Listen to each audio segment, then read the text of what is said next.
नमस्कार बंधुरा चले एसेছি আরো একটা নতুন রেসিপি নিয়ে। আজ আমি আপনাদের বানিয়ে দেখাবো রুই মাছের চপ। তো চলুন শুরু করা যাক।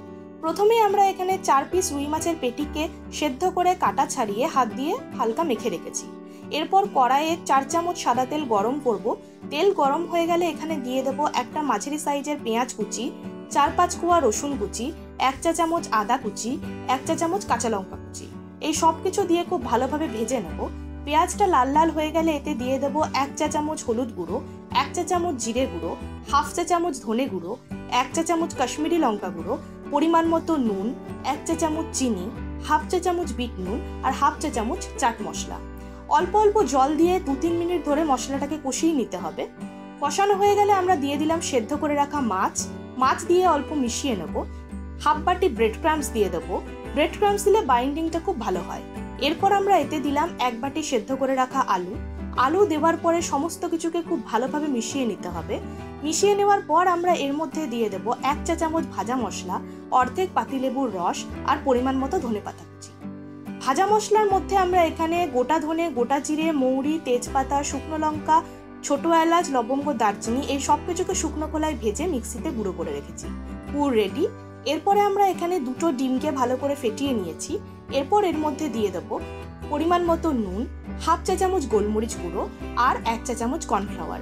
সবকিছু দিয়ে ডিমটাকে ভালো করে মিশিয়ে নিতে হবে। এরপর রেডি করে রাখা পুর থেকে চপের মতো গড়ে সেই চপগুলোকে প্রথমে ডিমের গোলায় আমরা ডোবাবো, তারপর ব্রেড ক্রাম্বসে কোট করব। এরপর আরও একবার ডিমের গোলায় ডুবিয়ে আরও একবার ব্রেড ক্রাম্বসে কোট করব। ডবল কোট করলে চপের উপরের পোর্শনটা খুব ভালো মচমচে হয়। যে হাত দিয়ে আমরা ডিমের গোলায় ডোবাবো তার উল্টো হাত দিয়ে ব্রেড ক্রাম্বসে কোট করব, এতে দুটো হাতে মাখামাখি হয় না।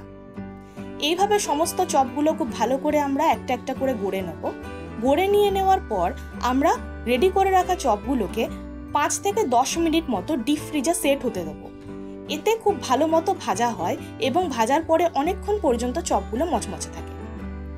এখানে আমি সব চপগুলো একটা একটা করে গড়ে নিলাম এবং ফ্রিজে রেখে দিয়েছিলাম 5 থেকে 7 মিনিটের জন্য। সেই সময় আমরা কড়াইয়ে পরিমাণ মতো সাদা তেল গরম করে নিয়েছি। চপগুলো ফ্রিজ থেকে বার করার পর একটা একটা করে মিডিয়াম হিটে ভালো করে ভেজে নেব, 2 পিঠ লাল লাল করে। একটা একটা করে চপ ভেজে নেওয়ার পর সেগুলো তুলে নেব। তৈরি হয়ে গেল সন্ধ্যাবেলায় গরম গরম মাছের চপ। আপনারা এটা অবশ্যই সন্ধ্যাবেলার জলখাবারে বানিয়ে দেখবেন।